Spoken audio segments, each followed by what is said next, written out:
Hello Pisces! Welcome dito sa aking channel, Kapalaran 888 Pisces.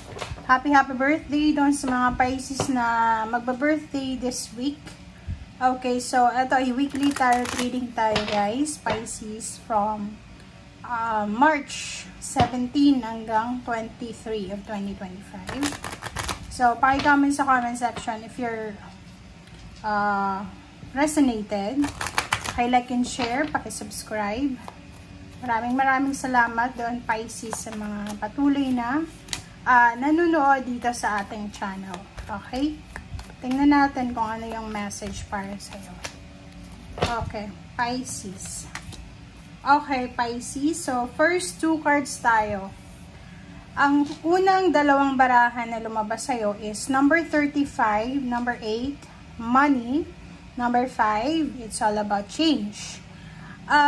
Nakikita ko sa dito, doon sa mga Pisces na siguro meron kayong mga gustong simulan na negosyo, gustong mag-travel, mag-relocate, gusto nyong mag-apply ng mas mataas pang posisyon sa trabaho.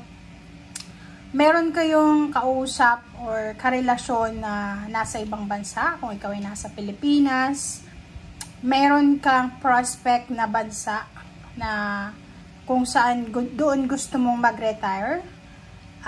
Meron kang bansa na prospect kung saan gusto mong magtrabaho for, ano ba, yung parang para sa pag-aasenso. Okay? Kung nasa Pilipinas ka or nasa ibang bansa ka, meron ka talagang dream country or dream land para sa'yo. Okay. So, dito sa first two cards na to, kung makikita mo, sinasabi dyan ng baraha sa'yo na merong pagbabago na magaganap. Lalo na doon sa mga nag-a-apply papuntang ibang bansa, migration man, or pwedeng for work, or for business, or for travel, leisure. Sinasabi sa'yo dito na posibleng may magbabago. Kung na-deny ka dati, denied yung visa mo, or pumunta ka ng ibang bansa, tapos bumalik ka ulit ng Pilipinas, dito sinasabi na merong posibleng pagbabago na darating sa'yo simula sa linggong ito, or possible sa linggong ito. Meron 35 tayo dito, pathway siya. So, yung pathway na to, ito yung parang pinto. Diba? Yung pinto. Nakikita mo yung mga butterflies symbolizes transformation, change din. Meron ditong alchemy, merong clarity, merong enlightenment, liwanag, end of the tunnel. So, kung meron kang mga issues sa buhay financial, since it's number 8, sinasabi ng baraha sa'yo, may mga restrictions ka ba sa pera, meron ka bang mga issues sa business partner, or anything na hindi masyadong maganda. Dito sinasabi sa'yo ng baraha na huwag kang mag-alala kasi this week, may positive news or positive confirmation na pwede kang makuha regarding money. Okay? Okay, so tingnan natin kung ano yung sasabihin sa'yo sa linggong ito na iyong mga spiritual helpers. Para to sa lahat ng mga Pisces.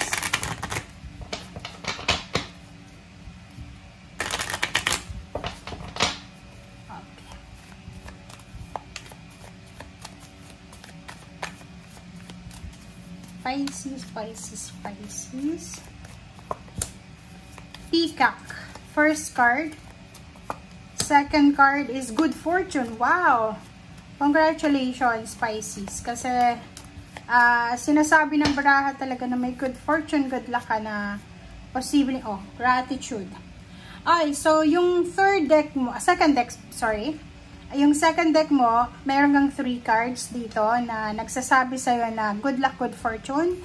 Sa linggong ito, yun yung sabi ko sa'yo, may pathway, may liwanag yan. Diba? Parang merong gateway na magbubukas para sa'yo. Gateway of good fortune, good luck. So, kung yung iba sa inyo dyan, namumroblema kung kailan ba darating yung tamang panahon para sa pagbe-business, sa pag-a-apply ng mas mataas na posisyon, basta marami kang mga gustong simulan. Dito sinasabi na sa linggong ito, possible na maraming magsisimula na pwedeng magdala sa'yo ng good luck and good fortune. Peacock, raise your standards. Doon sa mga Pisces na masyado kayong low-key, diba? Yung masyadong low-key na Pisces, yung barahang ito ay para sa inyo kasi kailangan mo daw na mas pataasin, diba? Yung standard mo sa buhay. Yung halimbawa, may Pisces na kontento na sa kung ano yung buhay nila sa ngayon, sinasabi ng baraha, sayang yung good luck and good fortune na umaaligid sa buhay mo. Kasi, blessings mo yan eh. Kailangan mong tanggapin. Kailangan lang natin na buksan ng ating sarili para sa good fortune na yan. And gratitude, be grateful tayo. So, dito sa barahang to, sinasabi sa'yo, Pisces, na sa linggong ito, sobra-sobra kang grateful, sobra-sobra kang thankful, or may rason kung bakit ka magiging sobrang thankful and grateful sa mga blessings or sa kung ano man na darating sa'yo sa linggong ito. Okay? Pisces.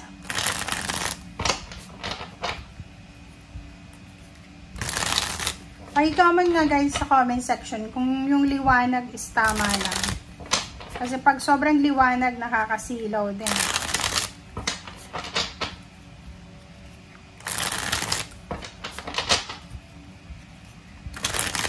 Okay, Pisces.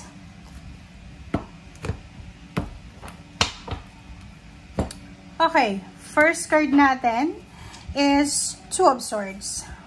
Mayroong mga Pisces sa linggong ito na marami silang gustong gawin, marami silang gustong simulan, may gumugulo sa isip mo. 'Di ba? Parang, kasi itong Two of Swords na ito is balisa. 'Di ba? Yung parang merong confusion na nararamdaman, relationship man or trabaho, negosyo, or psychological, spiritual. Nakikita ko sir dito na masyado kang gulong-gulo, 'di ba? So, hindi mapakali yung Pisces na 'to. Yung parang feeling niya pasan niya yung mundo, yung parang hindi siya makapag-desisyon kasi natatakot siya. Next card natin is Seven of Wands. Yung Seven of Wands is connected dito. Kasi sinasabi yan sa'yo na may gusto kang ipaglaban, may gusto kang gawin. Ang dami mong plano eh. Parang yung execution, yun lang yung problema eh. Marami kang plano, marami dyan sa isip mo na parang information na, uy, ganito yung gawin mo, ganyan, ganito.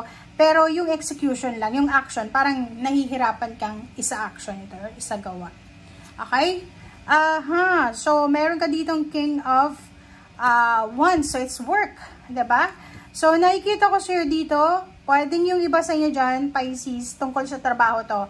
It's either maraming kompetisyon sa trabaho, negosyo, lalo sa negosyo, if you're negosyante, ang daming negosyong kakompetensya ngayon. So, alam mo, kung ano yung produkto mo, may gumagaya, kung sari-sari store, restaurant, yan yung negosyo mo, yung kapitbahay mo, may ganun na din. So, nakikita ko sir dito na kailangan mong ipaglaban instead na i-give up. Kasi parang may mga situation na ganun, di ba? Like, may tindahan ka, tapos sobrang tumal na ng benta, ng revenue mo, and then biglang may tindahan pa na nagbukas sa kaharap mo, sa gilid mo, left and right.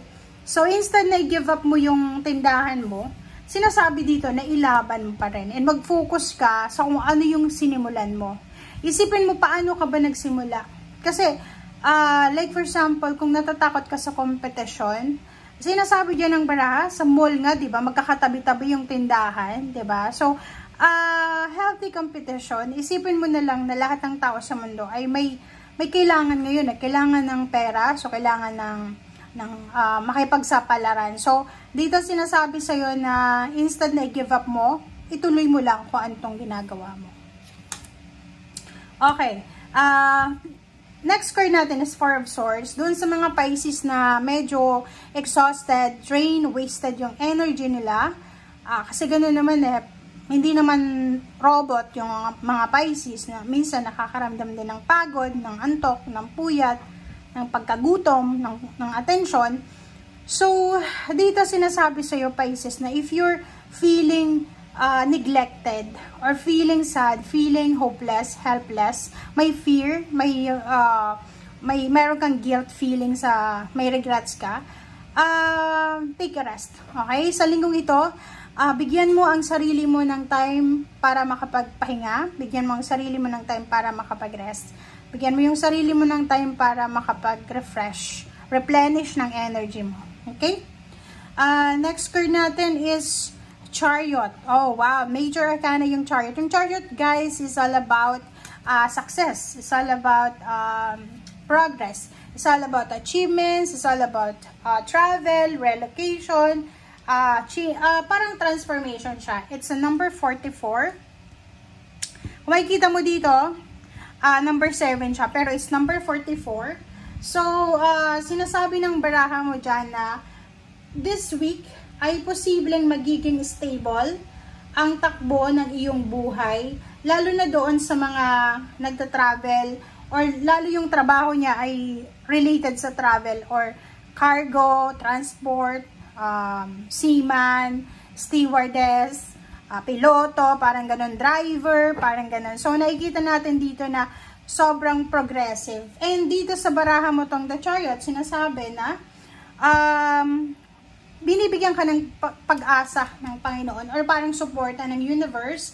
Ini-encourage ka na gawing balance sa iyong buhay mo and isipin mo na you are guided by the divine.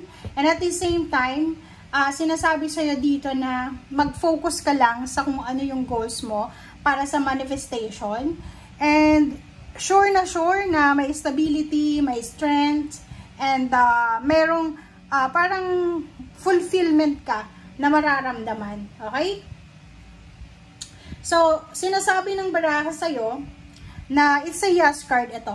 Diba? It's a yes card na sinasabi sa'yo na anuman itong kino-contemplate mo ay hindi yan yung dapat mong maramdaman sa ngayon.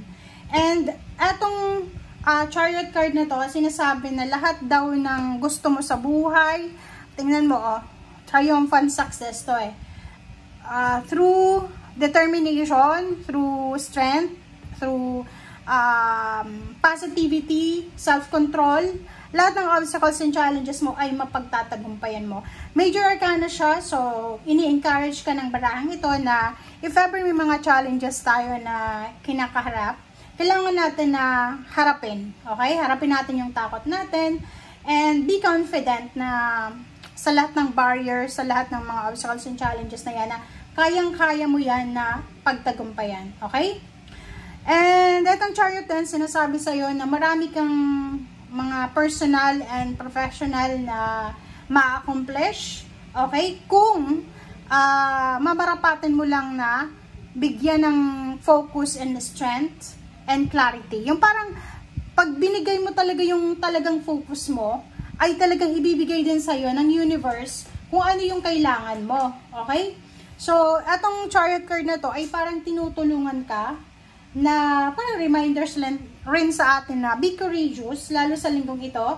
And maging direkta. Gamitin natin yung energy natin sa mas maganda and sa goal natin. So, wag nating sayangin yung energy natin sa mga negativities, sa mga issues, sa mga chismis, sa mga tao na alam mo na hindi maganda para sa'yo, para sa energy mo. Okay?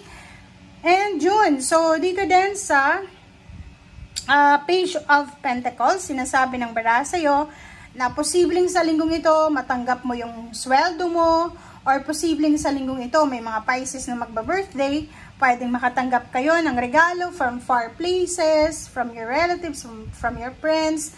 Pwede kang manalo sa mga patimpalak na may involved na pera. Okay. Tingnan natin. Ano pa ba ang last messages para sa inyo mga Pisces?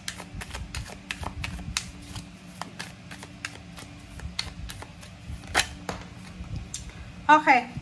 Reverse na tong Five of Swords. So, reverse na Five of Swords, sinasabi ng baraha na hindi ka dapat nag-iisip ng giving up. Kahit anong mangyari. Kahit sabihin mo na, ay hindi ko na kaya, ay sobrang pagod na ako. Hindi. Yung pagkikwit ay para yun sa loser. Diba? So, isipin mo, hindi ka loser, Pisces. Tuloy lang yung laban. Ilaban mo yung pangarap mo. Nakikita ko, sir, dito, on the way ka na papunta doon. Oh, tingnan mo. Diba? So, kung makikita mo dito sa Page of Cups na to, isang emotional news, isang emotional development, fulfillment, achievement ang makakamtan mo. And the rest ng family mo, so makakatanggap ka ng good news, makakatanggap ka ng information, clarification na yung kamag-anak mo na promote, ikakasal na, yung kamag-anak mo nanalo sa loto, yung kamag-anak mo nakapag-abroad na, umuwi ng Pilipinas, kung ano man to, may kamag-anak kang nakalaya na galing sa jail or anything na positive news, etong darating sa'yo. Okay? So, ito naman, it's all about completion. So, sinasabi ng bara sa'yo, kung ano man tong hinihintay mo, hinihintay yung ng pamilya mo, ay darating ito ngayong linggong ito. Para siyang unexpected surprises. Surprise na to para sa inyo eh. Okay?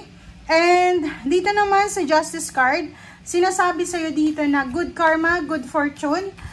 Para dun sa mga Pisces na nanonood sa akin since before, sinasabi sa'yo dito ng baraha, kung ikaw Pisces, nakaranas ka ng misfortune, ng lahat ng mishaps, or anything na alam mo yung mag-isa ka lang na lumalaban sa buhay, yung parang ginudge ka ng lahat ng tao, dito parating na yung good karma para sa'yo. So, sinasabi dito ng Justice card sa'yo na lahat ng maganda, ibabalik sa'yo. Lahat ng masama, ibabalik sa'yo. So, kung ano yung ginawa mo sa past mo, yun yung ibabalik sa'yo ng universe. Okay? So, nakikita ko sa'yo dito, pwedeng 3 months, 3 years ka nang naghihintay ng justice. Pwedeng pinagkaitan ka ng hustisya, pwedeng may nanloko sa'yo, or pwedeng for the past 3 decades, pwedeng 30 years old ka ngayon, above, pwedeng 3 years ago, meron kang pinagdaanan, or parang yung lahat ng taong nakakasalamuha mo ay mga toxic. But, this week, starting this week, parang puro lang love and support, yung mararamdaman mo. Kung napanood mo yung mga past readings mo, sinasabi sa'yo, di ba, na parang mag-iingat ka kasi napapaligiran ka ng mga toxic, ng mga magnanakaw, manloloko, mapagsamantala. But dito, open your heart kasi nandito yung Justice card, di ba? So, sinasabi na kung dati ay nakaranas ka ng injustices, ngayon, yung mga taong makakaharap mo, makakasalamuha mo, papasok sa buhay mo, sila ay pwede mong pagkatiwalaan. So, sinasabi niyan sa'yo na trust your instinct, trust your intuition, na nasa tama kang direksyon, nasa tama kang tao. Okay? Thank you guys for watching and see you again. Bye!